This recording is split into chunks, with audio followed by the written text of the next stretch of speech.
Hai, Assalamualaikum warahmatullahi wabarakatuh. Masih dengan saya, Batri. Seperti janji saya kemarin, hari ini saya akan melanjutkan cerita saya tentang kebun jagung Abah Raffi yang hampir tiap malam dijarah dan mengakibatkan hasil panen kebun jagungnya berkurang. Dan akhirnya Abah Raffi pun berinisiatif untuk menginap di Dangau yang ada di kebun jagungnya, ditemani oleh Raffi dan keempat temannya Anto, Rinka, Ala, dan Asar. Mereka ingin mengetahui siapa dalang di balik hilangnya jagung-jagung yang berada di kebun Abah Raffi tersebut. Di cerita sebelumnya, malam itu mereka pun melihat beberapa orang perempuan cantik di bawah kolong dangau sedang tertawa cekikikan sambil membakar jagung. Ketika Abah Raffi tiba-tiba mendeham keras, kelima perempuan cantik itu lari berserabutan meninggalkan kolong dangau tersebut. Dari balik dinding papan, Abah Raffi memperhatikan kelima perempuan itu lari ke tengah kebun jagung. Cahaya bulan yang sedang terang membuat Abah Raffi dapat melihat dengan jelas makhluk tersebut. Tidak sampai semenit, tiba-tiba dari arah barat terdengar suara aneh di udara. Pok pok pok pok, diselingi oleh suara burung malam. Suara aneh itu seperti berputar di atas dangau lalu menghilang. Abah Raffi sampai terkesima. Dia pun kemudian berteriak dalam logat Bugis kentalnya, "Idi paletun-ria, ta'alamui dan leta." Jika diartikan dalam bahasa Indonesia berarti, ternyata kamu adanya, ambil saja yang menjadi rezekimu. Cahaya bulan yang terang membuat Abah Raffi dapat melihat makhluk yang berterbangan dan dapat mendengar dengan jelas suara aneh di atas dangau tersebut. Beliau sampai tercekat sambil bergumam, ternyata Popo. Jadi inilah tangan jahil yang selalu mengambil tanaman jagungku. Suasana lalu kembali hening. Abah Raffi lalu menyuruh Raffi dan teman-temannya untuk tidur kembali. Tapi rupanya mata mereka sudah tidak mau diajak tidur. Sambil berbaring, tiba-tiba mereka mendengar seperti sesuatu jatuh dari udara 2 kali berturut-turut. Lalu di udara juga terdengar riuh suara aneh yang diselingi oleh suara burung. Dari celah dinding, Abah Raffi melihat 5 benda hitam berurai terbang ke arah utara, berputar sejenak lalu menghilang. Karena diliputi oleh rasa penasaran dan keinginan tahuan yang mendesak, Abah Raffi memutuskan untuk turun ke bawah dangau. Raffi, Anto, dan Rinka ikutan turun menyusul, sementara Asar dan Alan masih diliputi kebingungan. Sejak mendengar teriakan Abah Raffi tadi, mereka berdua juga sudah bangun.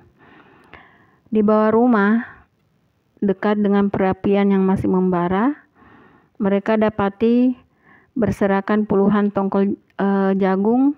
Beberapa jagung malah telah gosong di perapian. Udara menjelang subuh berbau sangit. Abah Raffi lalu mengedarkan cahaya senter ke seliling dangau. Di bawah sana, dekat pancuran air, 2 karung besar tergeletak di antara belukar. Dengan ujung golok yang dimiliki oleh Abah Raffi lalu memukul-mukul karung itu. Setelah kedua karung itu dibuka oleh Raffi, ternyata isinya adalah jagung.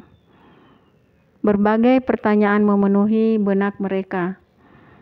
Kalau si penjarah jagung sudah jelas, tamu tak diundang. 5 perempuan muda tadi.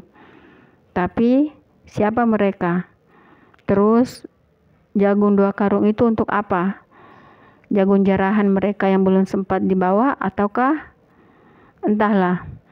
Tidak ada yang bisa memikirkan sejauh itu. Di ufuk barat, purnama telah hampir tenggelam. Dengan isyarat, Abah Raffi lalu menyuruh Raffi dan kedua temannya naik ke atas dangau.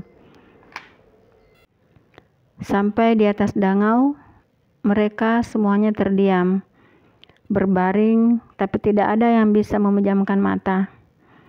Abah Raffi masih terduduk di dekat perapian, tatkala di kejauhan sudah terdengar sesayup sampai suara orang azan. Setelah mengambil air wudhu bersama Raffi dan temannya, mereka berjamaah sholat subuh di rumah dangau tersebut. Pagi itu, setelah membereskan tongkol jagung yang berserakan di kolong rumah, mengambil jagung seperlunya di ladang, Raffi dan keempat temannya turun ke sungai untuk membersihkan diri. Sesudah itu, mereka berencana akan ke hulu mencari ayam hutang. Tetapi dengan kejadian semalam, rencana itu malah buyar. Ketika matahari mulai naik, jarum jam sudah menunjukkan angka pukul 8:25. Berlima, Raffi dan keempat temannya meninggalkan rumah dangau itu. Sementara Abah Raffi masih memanen jagung di ladang. Biasanya agak siang baru menyusul pulang. Ketika akan menuruni jalan tebing dari arah bawah, Raffi dan keempat temannya berpapasan dengan 2 orang gadis berkulit putih bersih. Kedua gadis ini membawa keranjang berisi bekal. Saat berpapasan itulah Raffi dan temannya yang silau memilih menepi memberi jalan pada 2 gadis itu. Tapi Raffi juga tidak mengenal siapa kedua gadis itu. Raffi cuma menebak, mungkin gadis itu berasal dari kampung sebelah, melintas jalan di sawahnya. Salah seorang di antaranya lalu mengangkat muka tersenyum kepada Raffi dan temannya. Kalau keempatnya membalas dengan senyuman sedikit siulan usil, tapi tidak dengan ringkah. Begitu melihat senyuman gadis putih di hadapannya, muka Ringka pun terkejut, sampai kedua gadis itu berlalu dan menghilang di ujung tebing. Ringka tetap berdiri di penurunan itu. Gadis yang tersenyum tadi, perasaan Ringka, itu juga yang dilihatnya sewaktu di sungai dan di bawah kolong rumah semalam. Di rambutnya yang panjang memakai hiasan jepitan perak, berarti gadis itu adalah seorang popok yang menjarah jagung Abah Raffi semalam. Ringka sampai bergidik sendiri. Di bawah sana, teriakan Asar memanggilnya mempercepat langkah meninggalkan penurunan tebing. Sejak kejadian itu, Abah Raffi sudah jarang menginap di dangau. Setiap pekerjaannya diusahakannya usai siang hari. Walaupun menginap, pasti Abah Raffi ditemani oleh salah seorang kerabatnya. Dan lagi, sejak malam itu, popok yang menjarah jagung Abah Raffi tidak pernah muncul lagi. Kejadiannya memang terulang, tetapi di kampung sebelah atau jauh dari kampung Raffi. Orang mulai ramai bercerita, tetapi sejauh itu tidak pernah terlihat sosok gadis popok yang di kepalanya berhias jepitan rambut keperakan. Sampai Raffi dan keempat temannya itu kembali ke kota dan menyelesaikan pendidikan mereka, kejadian di dangau malam itu dan pertemuan dengan gadis popok tetap menjadi misteri yang tidak berujung. Demikian kisah tentang hantu Popo di tanah Sulawesi, yang menurut orang-orang hantu Popo merupakan salah satu hantu yang paling ditakuti di daerah Sulawesi Selatan. Terima kasih sudah dengan setia mengikuti channel ini. Nantikan cerita lainnya yang lebih menarik. Semoga bermanfaat dan selamat beristirahat.